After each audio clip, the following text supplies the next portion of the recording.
வணக்கத்துடன் pepper and salt news என்கின்ற இந்த வலையொலியில் உங்களை சந்திப்பதில் நான் மகிழ்ச்சி அடைகின்றேன்.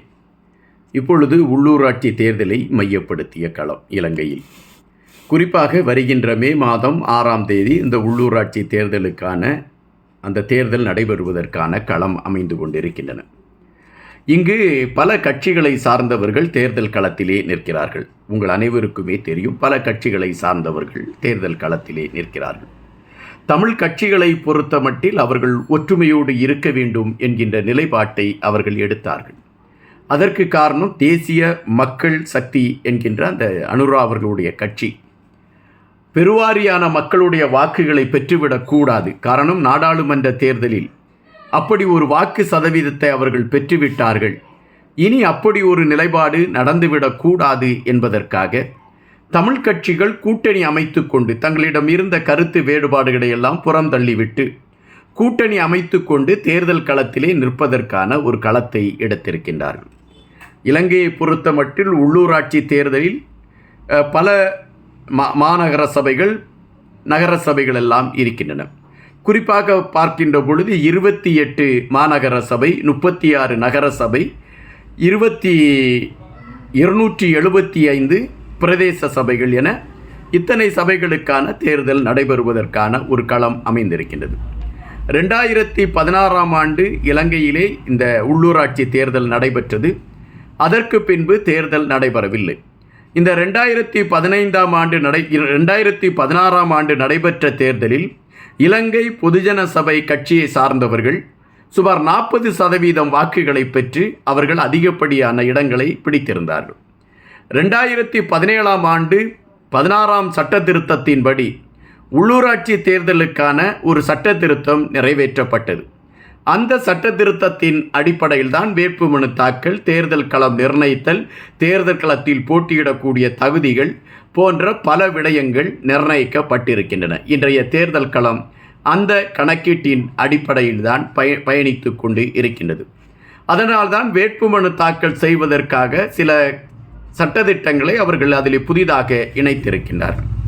அதன் அடிப்படையில் தான் பலருடைய வேட்புமனுகள் நிராகரிக்கப்பட்ட விடயங்கள் பரபரப்பானது. நீதிமன்றத்திற்கு வழக்கு சென்றது. நீதிமன்றம் அதை தேர்தலில் அவர்கள் கலந்து கொள்வதற்கான ஒரு சூழலை அனுமதித்திருக்கிறது. ஆனால் இனி வருகின்ற தேர்தலில் இந்த உள்ளூராட்சி தேர்தலுக்கான சட்ட திருத்தங்கள் எவைகள் நிர்ணயிக்கப்பட்டிருக்கின்றதோ அவைகளை மையப்படுத்தி தான் தேர்தல் களம் அமையும் என்பதையும் நாம் இங்கு பதிவு செய்ய வேண்டியதாக இருக்கின்றது. இப்பொழுது இந்த தேர்தல் களத்தில் வடக்கு கிழக்கு பகுதியில் போட்டியிடக்கூடிய கட்சிகளின் நிலைப்பாடுகள். வடக்கு கிழக்கு பகுதியில் போட்டியிடக்கூடிய கட்சிகள் என்ன கோணத்தில் போட்டியிடுகின்றன, எந்தெந்த கட்சிகள் போட்டியிடுகின்றன, இதில் எந்த கட்சி வெற்றி பெறுவதற்கான களத்தை நோக்கி முன்னேறி கொண்டிருக்கிறது, இது இன்றைய பிரதான கேள்வியாக இருக்கின்றது. தேசிய மக்கள் சக்தி கட்சியை சார்ந்தவர்கள் போட்டியிடுகின்றார்கள். அவர்களை பொறுத்த மட்டில் ஆட்சி அதிகாரம் அவர்களுடைய கையிலே இருக்கின்றது. அவர்கள் அதனை அடிப்படையாக வைத்துக்கொண்டு இந்த தேர்தல் களத்திலே அவர்கள் நிற்கின்றார்கள். அவர்களை பொறுத்த மட்டில் அவர்களுடைய மந்திரிகள், அது அமைச்சர்கள் இருக்கிறார்கள். அவர்கள் சார்ந்தவர்கள் எல்லாம் இப்பொழுது அதிகாரத்தோடு இருக்கிறார்கள். எனவே அவர்கள் இந்த தேர்தலில் எப்படியாவது வெற்றியை பெற்றுவிட வேண்டும் என்கின்ற நிலைப்பாட்டில் பயணிக்கக்கூடிய ஒரு களத்தை எடுத்திருக்கின்றார்கள். அதற்கான சூழல் அவர்களால் உருவாக்கப்பட்டு கொண்டு இருக்கிறது என்பதை நாம் இங்கு பதிவு செய்ய வேண்டியதாக இருக்கின்றது. அதன் பின்பு கஜேந்திரன் பொன்னம்பலம் அவர்கள் அணியை சார்ந்தவர்களும் இந்த களத்திலே நிற்கின்றார்கள். கஜேந்திரன் பொன்னம்பலம் அவர்கள் சார்ந்த இந்த களத்திலே அவர்களோடு ஸ்ரீகாந்தா, சிவாஜிலிங்கம், தவராச, ஐயங்கரநேசன், அருந்தவப்பா பாலன், புங்குடுதீவு நாவலர் போன்ற அனைவரும் இணைந்து ஒரு கூட்டணியை அமைத்திருக்கின்றார்கள். இந்த கூட்டணி வெற்றி பெறுவதற்கான களத்திற்கு மிக அருகாமையில் இருக்கிறது என்கின்ற செய்திகள் பரவலாக பேசப்படுகின்றன. ஒன்று, இந்த கூட்டணியில் இருக்கக்கூடிய வலிமை என்பதை விட ஒரு மாற்று களத்தை, அதாவது ஆண்டு கொண்டிருக்கக்கூடிய மத்தியில் ஆண்டு கொண்டிருக்கக்கூடியவர்களை அனுசரித்து செல்ல வேண்டும் என்கின்ற நிலைப்பாட்டில் சென்று கொண்டிருக்கக்கூடிய தமிழ் கூட்டமைப்பு அல்லது தமிழரசு கட்சிகளை சார்ந்தவர்கள் மற்றவர்களைப் போல இல்லாமல் நமக்கென்று ஒரு தனிக்களம் அமைக்கப்பட வேண்டும், தமிழர்களுக்கான தனித்தீர்வு எப்படி நாம் முதலில் கனவு கண்டிருந்தோமோ அதன் அடிப்படையில் தமிழர்களுக்கான தனி தீர்வு ஏற்பட வேண்டும் என்கின்ற கோட்பாடோடு கஜேந்திரன் பொன்னம்பலம் அவர்களுடைய அணியை சார்ந்தவர்கள் பயணித்துக் கொண்டிருக்கின்றார்கள். எனவே இந்த கூட்டணி மக்கள் மன்றத்திலே ஒரு பெரிய எதிர்பார்ப்பை ஏற்படுத்தி இருக்கிறது என்கின்ற ஒரு கருத்து வலுவாகவே பதிவாகி கொண்டு இருக்கின்றன. இந்த தேர்தலில் அதிக இடங்களை பிடிப்பதற்கான ஒரு வாய்ப்பு கஜேந்திரன் பொன்னம்பலம் அவர்களுடைய அணிக்கு இருக்கிறதா என்கின்ற ஒரு கேள்வியும் எழும்பாமல் இல்லை. அதுபோல தமிழ் தேசிய கூட்டமைப்பின் அடிப்படையில் ஜனநாயக தமிழ் தேசிய கூட்டமைப்பு என்கின்ற அணியின் அடிப்படையில் EBRLF புளோட் ஜனநாயக போராளி கட்சி, முருகேசனின் சமத்துவ கட்சி, இவைகள் கூட்டணியோடு நிற்கக்கூடிய ஒரு களம் பார்க்கப்படுகின்றன. இவர்களுக்கான எதிர்பார்ப்பு எப்படி இருக்கிறது என்கின்ற பொழுது சில இடங்களில் இந்த கட்சிகளுக்கான வாக்கு சதவீதம் அதிகப்படியாக பெறுவதற்கான ஒரு களங்கள் இருக்கிறது என்பதை நாம் அறிந்த வகையில் தெரிந்து கொள்ள முடிகின்றது. ஆனால் பல இடங்களில் கஜேந்திரன் பொன்னம்பலம் அவர்களுடைய அணியிடம் இந்த அணியினர் திணறக்கூடிய ஒரு வாய்ப்பு இருக்கிறது என்பதுதான் அங்கு இருக்கக்கூடிய நிலவரத்தின் அடிப்படையாக இருக்கிறது.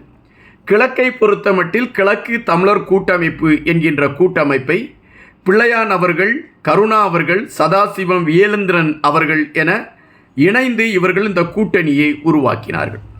இந்த கூட்டணியை உருவாக்கியதிலிருந்து இவர்களுக்கு சிக்கல் ஆரம்பித்தது. கருணா அவர்களை பிரித்தானிய அரசாங்கம் தடை என்று அறிவித்தது. அவர் அங்கு வரக்கூடாது என்று தடை விதித்தது. பிள்ளையான் அவர்கள் கைது செய்யப்பட்டு சிறைச்சாலையில் வைக்கப்பட்டிருக்கின்றார். தினம் தினம் அவரை சார்ந்த செய்திகள் வந்து கொண்டிருக்கின்றன. ஆனால் எப்படியாயினும் கிழக்கு பகுதியில் தங்களுடைய ஆளுமையை நிலைநாட்டி விட வேண்டும் என்கின்ற நிலைப்பாட்டில் இவர்கள் மிக தீவிரமாக களத்தில் நிற்கிறார்கள் என்பது நாம் இங்கு பதிவு செய்ய வேண்டியதாக இருக்கின்றது. இதை தவிர சுயேட்சை குழுவின் சார்பில் நிற்கக்கூடிய வைத்தியர் அர்ஜுனா போன்ற அணியினர், வைத்தியர் அர்ஜுனா அணியினர் முதலிலே அவர்கள் திட்டமிடாத காரணத்தினால் அவர்களுடைய வேட்பாளர்கள் அனைத்து இடங்களில் நிறுத்தப்படுவதற்கான களங்கள் தடுமாறக்கூடிய ஒரு நிலைமையை அது பெற்றுவிட்டது. தற்பொழுது சில இடங்களில் அவர்களுடைய வேட்பாளர்கள் நிறுத்தப்பட்டிருக்கின்றார்கள். அப்படி நிறுத்தப்பட்டிருக்கக்கூடிய இடங்களில் வைத்தியர் அர்ஜுனாவிற்கு ஒரு பெருவாரியான வரவேற்பு எல்லா மக்கள் மன்றத்திலுமே இருக்கிறது. மக்களை பொறுத்தமட்டில் எங்களுடைய குறைகளை இவரிடம் சொன்னால் நம்மளுடைய தீர்வு கிடைத்துவிடும் என்கின்ற ஒரு நிலைப்பாடு எல்லோரும் மனதிலுமே இருக்கின்றது. எனவே வைத்தியருக்கு என்கின்ற ஒரு அடையாளம் பரவலாக பேசப்படுகின்ற ஒரு களத்திலே இருக்கிறது. எனவே வைத்தியருடைய அணியை சார்ந்தவர்கள் போட்டியிடக்கூடிய இடத்திலே அவர்கள் அதிக வாக்குகளை பெறுவதற்கான ஒரு களம் இருக்கிறது என்பது மறுப்பதற்கு இல்லாத ஒரு செய்தி. ஆனால் அரசியல் கட்சிகள் களத்தில் இன்று போராடக்கூடிய இந்த இடத்தில் அரசியல் என்கின்ற விடயத்தில் அரிச்சுவடி பாடங்களை மட்டுமே கற்றுக்கொண்டு இருக்கக்கூடிய அவர்கள் இவர்களுக்கு எப்படி ஈடு கொடுத்து நிற்பார்கள் என்கின்ற கேள்விகள் எழும்புகின்றன. பிரச்சாரம் எந்த கோணத்தில் பயணிக்க வேண்டும், எப்படி நாம் பூத் கமிட்டிகளை அமைக்க வேண்டும் போன்ற பல விடயங்களில் அதற்கான முயற்சிகளில் சற்று தடுமாற்றம் வைத்தியருடைய அணியிலே இருக்கிறது என்பதை நாம் பதிவு செய்ய வேண்டியதாக இருக்கிறது. ஒட்டுமொத்தமாக பார்க்கின்ற பொழுது வைத்தியர் அர்ஜுனா அவர்கள் அணியினை சார்ந்தவர்கள் நிற்கக்கூடிய இடங்களில் பல அரசியல் கட்சிகளை திணறடிக்கக்கூடிய சக்திகளாக வைத்தியர் அர்ஜுனா அவர்களுடைய அணியினர் நிற்கிறார்கள் என்பது மறுப்பதற்கு இல்லாத ஒரு செய்தியாக இருக்கிறது. மக்களை பொறுத்தமட்டில் வைத்தியர் அர்ஜுனா அவர்கள் இந்த களத்திலே தங்களுக்கான ஒரு செயல்பாட்டை வரையறுப்பார் என்ற நம்பிக்கை இருக்கிறது. தற்பொழுது கிடைத்திருக்கக்கூடிய செய்திகளின் அடிப்படையை வைத்து பார்க்கின்ற பொழுது வைத்தியர் அர்ஜுனா அவர்களை சார்ந்தவர்கள் நிற்கக்கூடிய இடத்திலே பல இடங்களில் வைத்தியர் அர்ஜுனா அவர்கள் அணியினரை வெல்லுவதற்கு அரசியல் கட்சிகள் ஒரு இழுபறி நிலையைத்தான் எடுக்க வேண்டும் என்கின்ற நிலைப்பாடு இருக்கின்றது. இம்முறை கஜேந்திரன் பொன்னம்பலம் அவர்கள் அணியினரை சார்ந்தவர்களுக்கு ஒரு பிரகாசமான ஒரு வெளிச்சம் இருக்கிறதா என்கின்ற கேள்விகள் எழும்பிக் கொண்டு இருக்கின்றன.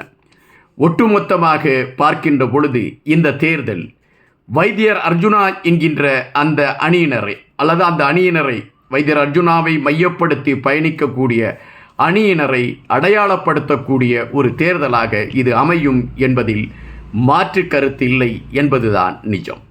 நன்றியுடன் இன்பா.